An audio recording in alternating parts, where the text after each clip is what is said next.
সালাম, শুভেচ্ছা ও স্বাগতম। আমি মিল্টন। আজ আপনাকে নিয়ে যাচ্ছি ইতিহাসের এই দিনে পৃথিবীর কোথায় কি ঘটেছিল, এই দিনের তাৎপর্য ও বিশেষত্ব এবং এই দিনের ঐতিহাসিক ঘটনা ও রটনা যা পৃথিবীকে বদলে দিয়েছে তা জানতে। চলুন পৃথিবীর ইতিহাসে এই দিনে কোথায় কি ঘটেছিল তা এক নজর দেখে আসি। আজ ২৮শে নভেম্বর। প্রথমেই পৃথিবীর ইতিহাসে এই দিনের আলোচিত, সমালোচিত এবং বিখ্যাত সব ঐতিহাসিক ঘটনা ও রটনা জেনে নেই। ১৪৪৩ সালের ২৮শে নভেম্বর আলবেনিয়ার জন্য ঐতিহাসিক একটি দিন। এই দিন সেকান্দার বেগ তার বাহিনী নিয়ে মধ্য আলবেনিয়ার কুরুজ অঞ্চল জয় করে প্রথমবারের মতো আলবেনিয়ার পতাকা উড়ান। কাকতালীয়ভাবে প্রায় ৫০০ বছর পর ১৯১২ সালের ঠিক এই দিনেই আলবেনিয়া অটোমান সাম্রাজ্য থেকে পূর্ণ স্বাধীনতা ঘোষণা করে। ১৫২০ সালের ২৮ নভেম্বর নাবিক ফার্ডিনান্ড ম্যাগেলানের জন্য একটি বিশেষ দিন, কারণ এই দিন তিনি এক বিশাল সাফল্য অর্জন করেন। প্রথম ইউরোপীয় হিসেবে তিনি আজকের দিনেই আটলান্টিক পাড়ি দিয়ে প্রশান্ত মহাসাগরে প্রবেশ করেন। ১৮২১ সালের ২৮শে নভেম্বর মধ্য আমেরিকার দেশ পানামা স্পেনের শাসন থেকে স্বাধীনতা লাভ করে। অন্যদিকে ১৯৬০ সালের আজকের দিনে আফ্রিকার দেশ মৌরিতানিয়া ফ্রান্সের উপনিবেশ শাসন থেকে মুক্তি লাভ করে। তাই ২৮শে নভেম্বর পানামা ও মৌরিতার স্বাধীনতা দিবস হিসেবে উদযাপন করা হয়। এবার জেনে নেই এই দিনে জন্ম নেওয়া কিছু কিংবদন্তি ও অসাধারণ মানুষের কথা। ইংরেজ সাহিত্যের অন্যতম রহস্যময় কবি ও চিত্রকর উইলিয়াম ব্লেক ১৭৫৭ সালের ২৮শে নভেম্বর লন্ডনে জন্মগ্রহণ করেন। তিনি তার দার্শনিক ও আধ্যাত্মিক কবিতা এবং চিত্রকর্মের মাধ্যমে সাহিত্য ও শিল্প জগতে অসামান্য অবদান রেখেছেন। কার্ল মার্ক্সের অকৃত্রিম বন্ধু এবং মার্ক্সবাদের অন্যতম প্রবক্তা ফ্রেডরিক এঙ্গেলস ১৮২০ সালের ২৮শে নভেম্বর জার্মানির বারামানে জন্মগ্রহণ করেন। তিনি কার্ল মার্ক্সের সঙ্গে মিলিত হয়ে মার্ক্সবাদের প্রতিষ্ঠা ছাড়াও শ্রমিক শ্রেণীর অবস্থার সমীক্ষা ও কমিউনিস্ট পার্টির ইস্তেহার রচনা করেন এবং মার্ক্সের মৃত্যুর পর পুঁজি গ্রন্থের পরবর্তী খণ্ড সম্পাদনা ও প্রকাশ করেন। রাশিয়ান সাহিত্যের সিলভার এজ বা রৌপ্য যুগের অন্যতম শ্রেষ্ঠ কবি আলেকজান্ডার ব্লক ১৮৮০ সালের ২৮শে নভেম্বর সেন্ট পিটার্সবার্গে জন্মগ্রহণ করেন। তিনি ছিলেন রাশিয়ান প্রতীকবাদী সাহিত্যের প্রধান পুরুষ।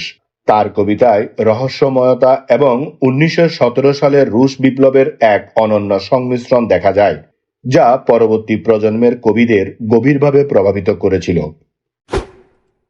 বাংলাদেশের শিশু সাহিত্যের অন্যতম বাতিঘর ও সাংবাদিক গোলাম রহমান ১৯৩১ সালের ২৮শে নভেম্বর কলকাতায় জন্মগ্রহণ করেন। ছোটদের জন্য তিনি যেমন অজস্র ছড়া, কবিতা ও নাটক লিখেছেন, তেমনি সাংবাদিকতা ও প্রকাশনা শিল্পেও রেখেছেন গুরুত্বপূর্ণ ভূমিকা। বাংলা শিশু সাহিত্যকে সমৃদ্ধ করতে তার অবদান অনস্বীকার্য।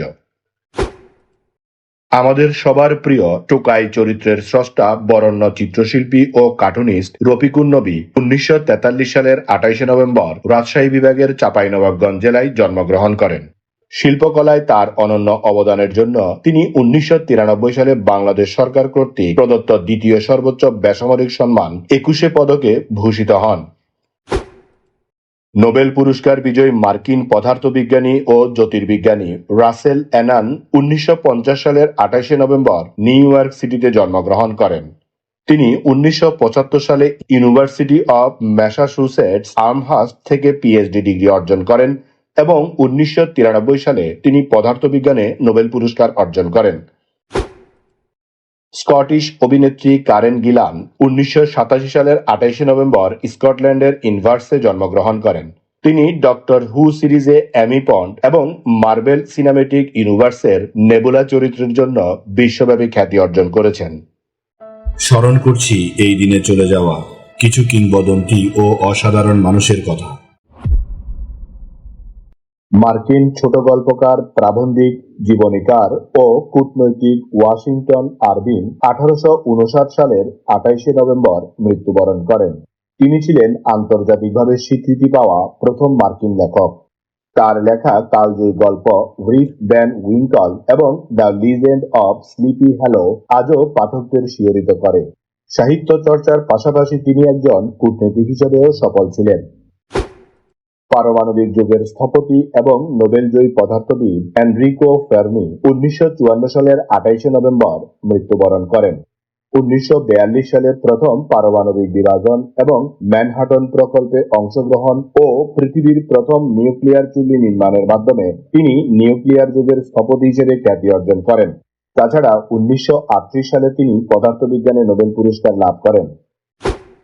বিখ্যাত আফ্রো আমেরিকান লেখক রিচার্ড রাইট 1960 সালের 28 নভেম্বর মৃত্যুবরণ করেন। তিনি তার লেখনীর মাধ্যমে বর্ণবাদের বিরুদ্ধে তীব্র প্রতিবাদ জানিয়েছিলেন। কিংবদন্তি সঙ্গীত শিল্পী ও সুরকার কৃষ্ণচন্দ্র দে 1962 সালের 28 নভেম্বর মৃত্যুবরণ করেন। তিনি কেসি দে নামে সুপরিচিত ছিলেন এবং বাংলা ও হিন্দি সঙ্গীতে অসংখ্য কালজয়ী গান ও সুর রচনা করেছেন। বাংলাদেশের প্রথম অ্যাটর্নি জেনারেল ফকির শাহাবুদ্দিন 1989 সালের 28 নভেম্বর মৃত্যুবরণ করেন। তিনি সংবিধান প্রণয়ন কমিটির সদস্য ও প্রথম অ্যাটর্নি জেনারেল হিসেবে দায়িত্ব পালন করেছেন এবং তিনি মহান ভাষা আন্দোলন ও মুক্তিযুদ্ধে সক্রিয় ভূমিকা নিয়েছেন। বাংলাদেশী শিক্ষাবিদ, বুদ্ধিজীবী ও জাতীয় অধ্যাপক আব্দুর রাজ্জাক 1999 সালের 28 নভেম্বর মৃত্যুবরণ করেন। তিনি প্রাচ্যতত্ত্ব, ইতিহাস ও রাজনীতিতে বিশদ জ্ঞান রাখতেন এবং তিনি 1975 সালে জাতীয় অধ্যাপক হিসেবে মনোনীত হন। কানাডিয়ান বংশোদ্ভূত আমেরিকান অভিনেতা ও প্রযোজক লেসলি নিলসেন 2010 সালের 28 নভেম্বর মৃত্যুবরণ করেন। কমেডি মুভির জন্য বিশেষ পরিচিত এই অভিনেতা তার 60 বছরের ক্যারিয়ারে 100টিরও বেশি চলচ্চিত্রে এবং 1500টিরও বেশি টেলিভিশন পর্বে অভিনয় করেছিলেন। এবার এই দিনের বিশেষ দিবস ও উৎসবের গল্প শুনি। প্রতি বছর 28 নভেম্বর পানামার স্বাধীনতা দিবস উদযাপিত হয়। 1821 সালের এই দিনে পানামা স্পেনের শাসন থেকে তাদের স্বাধীনতা লাভ করে এবং গ্রান কলম্বিয়া দেশের অংশ হিসেবে অন্তর্ভুক্ত হয়। এই দিনটি দেশে সরকারি অনুষ্ঠান, পতাকা উত্তোলন, সামরিক প্রদর্শনী এবং সাংস্কৃতিক অনুষ্ঠানের মাধ্যমে উদযাপিত হয়, যা জাতীয় ঐক্য ও স্বাধীনতার প্রতি গর্ব প্রকাশ করে। প্রতি বছর 28 নভেম্বর আলবেনিয়ার স্বাধীনতা দিবস উদযাপিত হয়। 1912 সালের এই দিনে আলবেনিয়া অটোমান সাম্রাজ্যের শাসন থেকে তাদের স্বাধীনতা লাভ করে। এই দিনটি আলবেনিয়ায় সরকারি অনুষ্ঠান, জাতীয় পতাকা উত্তোলন, সামরিক প্যারেড এবং সাংস্কৃতিক অনুষ্ঠান সহ নানান কর্মসূচির মাধ্যমে উদযাপিত হয়। প্রতি বছর 28 নভেম্বর মৌরিতানিয়ার স্বাধীনতা দিবস উদযাপিত হয়। 1960 সালের এই দিনে দেশটি ফ্রান্সের উপনিবেশ শাসন থেকে তাদের স্বাধীনতা লাভ করে। এই দিনটি মৌরিতানিয়ায় জাতীয় উৎসব হিসেবে পালিত হয়। এই দিনটিতে মৌরিতানিয়ায় সরকারি অনুষ্ঠান, পতাকা উত্তোলন, সামরিক প্রদর্শনী ও সাংস্কৃতিক কার্যক্রমের মাধ্যমে উদযাপিত হয়। এই দিন আমাদের জীবনের ঐতিহাসিক, প্রাকৃতিক, শৈল্পিক, সাংস্কৃতিক, সাহিত্যিক, রাজনৈতিক, বিজ্ঞান, গবেষণা, আন্দোলন, উৎসব, অর্জন, খেলাধুলা, সুখ দুঃখ, হাসি কান্না, আনন্দ বেদনা, পাওয়া না পাওয়া, মায়া মমতা, ভালোবাসায় ভরা সুখকর স্মৃতিময় একটি সুন্দর দিন। চলুন এই দিনটি উপভোগ করি। আগামীকালকের তারিখে পৃথিবীর কোথায় কি ঘটেছিল তা জানার আমন্ত্রণ জানিয়ে আজকের গল্প এখানেই শেষ করিলাম। লাইক, শেয়ার আর সাবস্ক্রাইব করার দায়িত্ব আপনার। আমি শুধু বলিব, নিজের, পরিবারের, প্রতিবেশীর ও পরিবেশের যত্ন নিন। ধন্যবাদ। খোদা হাফেজ।